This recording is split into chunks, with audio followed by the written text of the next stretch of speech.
Hello and welcome to video number 5. Let's talk about video file optimization.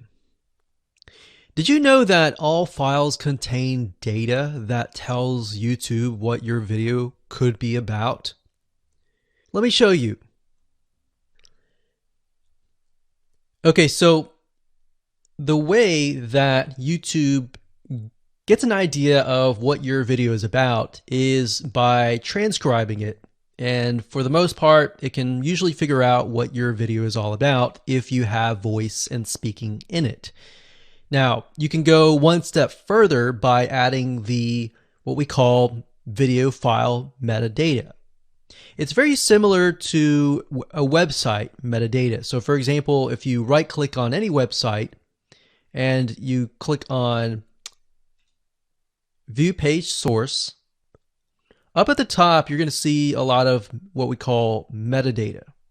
So right here, we can see the name, the title, the description, and all that information. So what that does is it tells Google essentially what your website is all about. So very, very similar in this case of what we're doing here. So what we're doing here is we are taking the video file that you have created and embedding it with more information. So besides the title and description, YouTube will be able to read the metadata inside of your video. So it'll make a little bit more sense when I show it to you. Now, it's really hard to find software out there that allows you to embed metadata, except for a few. So one of them is called Video Converter by Wondershare. And that is videoconverter.wondershare.com. That's videoconverter.wondershare.com.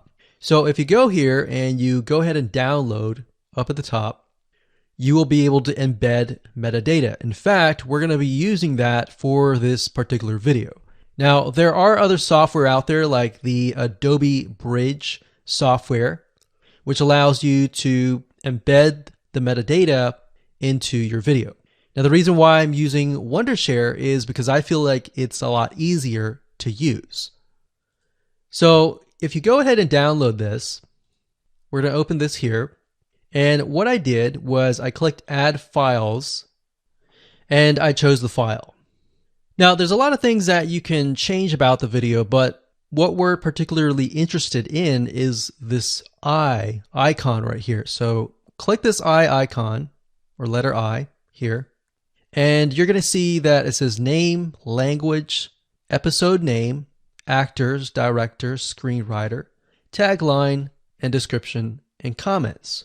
So what I recommend is you try to complete this as much as you can. So episode name, actors, so that would be whoever is in the video, the director, the screenwriter, which could be you, and then the tagline. What I would do is the tagline be your title, and then the description be your description. So whatever you're going to upload to YouTube, put this as a title and put this as a description. And then for comments, I would put something like keywords. And all you have to do is click save, convert it, and done. That's the reason why we're using Video Converter, because it's just so much easier. With Adobe Bridge, it's easy too, but there's a lot of more options and very easy to get confused. So once you're done with that, you save the video. Your video has the metadata inside of it, and all you have to do is simply upload it to YouTube, and that's it. Hello and welcome back. This is video number 6. Let's talk about your thumbnail and why that is important. You see, since our goal is to get more clicks or more views to your YouTube video, we have to rely on attracting viewers. So if you think about it, the thumbnail is the first thing people see as they are scanning to find what interests them the most. So in other words, if you think about it, if you go to youtube.com and you type in a keyword, you're going to see all the results with thumbnails, the titles, the descriptions, and all of that. So that's the first thing that they see. So let's discuss what your thumbnail should contain and what's working in your market and how to figure that out. So when it comes to having a thumbnail, you want to make sure that it is eye-catching, meaning it shows somebody what they want. So if Instant Pot Chicken is your main keyword, you want to make sure that your thumbnail has something in it that entices them. So it's good to have the keyword or the title in it. So you can see right now the way YouTube works is they have an initial title or an initial thumbnail, and then after that you can see motion. So if I put my mouse over it, you can actually see part of the video, which makes it a lot more engaging. So as we scroll down, the initial thumbnail that this woman uses is the Instant Pot. And then this one here, it says Instant Pot recipes. So Instant Pot.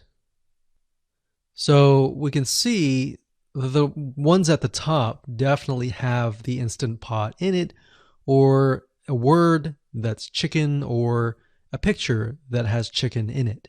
So it fits the keyword.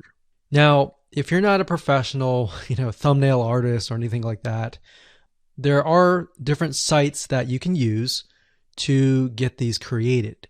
Now, bear in mind that you never want to use a thumbnail that is clickbaity or that lies to somebody, because if they click on it and then the video is nothing like the thumbnail, then guess what? You might get tons and tons of clicks and perhaps views, but you're not going to get people watching your video, which is very, very important, which we'll discuss in the future videos. But for now, there are different elements that you need. So what I recommend is you go to a site called creativemarket.com. That's creativemarket.com. There are other sites like graphicriver.net, but over time we've realized Creative Market has a lot of really good designs. So what we can do here is in the search box, we're going to type in YouTube thumbnail. And we're looking specifically for templates that we can use for the thumbnail. So it says YouTube thumbnail pack. Let's go ahead and open that. There's one here. There are end cards, but that's a little bit different. That basically comes at the very end of your video. So we got urban thumbnails, different types of thumbnails. But the reason why I like Creative Market is buying templates for specifically YouTube thumbnails is going to make your life a lot more easier, especially if you can make it professional. The more professional it looks, the more professional your viewers will click through. So if we click on this, we can kind of get an idea of what we're dealing with.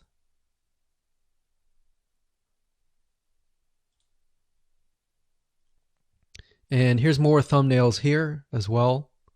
Now, over time, we've realized with YouTube thumbnails, more and more designs are becoming minimalistic, meaning it's not too fancy, but it's got just enough information to tell the person what it is all about.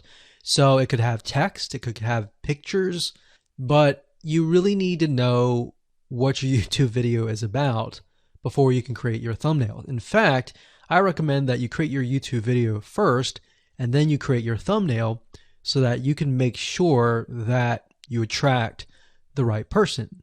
Now, what we found a little bit of a technique is to create a thumbnail that is related to essentially the end, meaning if you're creating an Instant Pot chicken recipe, you might want to show the chicken already cooked. So essentially what people get if they click through. So that way people think, oh, okay, this looks really nice. I'm going to click through. And they're more likely to actually watch all the way through to the end. And that's what we want. We want people not to just click through, but to watch all the way till the end. And that's actually going to help us with the ranking. Hello and welcome to video number 7. let's talk about video length in more depth. So the big question is, how long should your video be? While yes, most folks have said that your video should be short due to attention span, and that's something that we've talked about in the past, and that definitely worked in the past, and that still is true that people's attention span are short. But today, in terms of YouTube, your video length should be longer, and here's why. Did you know that YouTube ranks your video based on how many minutes your viewer watches? We talked briefly about this in video number 1, but I want to talk about why that is the case. Statistically speaking, most people that we have found, based on statistics that we have seen in YouTube, most people watch about 50% of a video. Even the people that are interested in a video, they watch 50% of a video. So if that, in this case, is a 5-minute video, an average viewer is only going to watch about 2.5 minutes. Now, here's why that is important. If you're competing against someone who has a 30-minute video and their viewers watch 15 minutes, which is about 50%, well, guess what? Even if they can have less viewers than you, they're going to beat you because they have a longer video. So if you got the 2.5, they've got the 15 minutes, they can send less people and still beat you. And YouTube will favor them in the end. Now that, of course, is assuming that the views are legitimate and people are actually watching. And that's why user experience is so important. So to give you some real life practical application, let's hop on over to YouTube and I'm going to show you proof that this works. Okay, so let's take what we learned and what we just discussed and apply it to some real life practical application. So if we head on back over to youtube.com, we type in the keyword Instant Pot recipes, we can see this one, and this one. So let's go ahead and open these up. So we got this one, and this one. So that's 1, 2, and 3. The first one has about roughly 8 minutes or 9 minutes. We'll say 9 minutes. The second one has about 27 minutes. And the third one has about 20 minutes. Okay. So essentially the second and third have about double the amount of time. So like we talked about, most people watch about 50% or less, and then they quit. That's the average, right? So if that's the case, this person here, even though they have more views, see that? 800,000 views, even though they have more views, they're competing with somebody with a 30-minute video. Essentially, it's 27 or 28, but close to 30. So if we round that, we'll just say this is 10, this is 30, and this is 20. All right, so let's keep it at even numbers. So if that's the case, there's 4 minutes here, 15 minutes here, and 10 minutes here. So this means that the person with the less amount of minutes, they're going to need a lot more views and a lot more people watching it. So in total, if this person has, obviously this person's number 1, but what I'm saying here is because YouTube looks at how many minutes are watched, if this person had 800,000 views and this person had only half of that amount, but had more than double this amount, this person right here would most likely rank higher. So see that? Only 100,000 views, 15 minutes. This one here, 20 minutes, only 6,000 views. So you might ask, well, shouldn't this be maybe number 1? Not necessarily. If we really look at it, so we've got 800 times 4 minutes, and that's not going to be exact. I mean, we could even take 500. And this is definitely going to be number 1. And this is definitely going to be number 2 based on the information. But this person, because they have a long enough video, even though they have less amount of views, they're still able to rank pretty high. So this is based on one of our YouTube channels, which has over 9 million of minutes watched. And based on that, that's what we've seen. Now, there's other factors like likes, dislikes, comments, and other things like that, titles and descriptions. But that's a big, huge ranking factor because it legitimately tells Google and YouTube, hey, this YouTube video is legit. Not only people are clicking on it, they're actually viewing it. And they're viewing at least about 50% on average.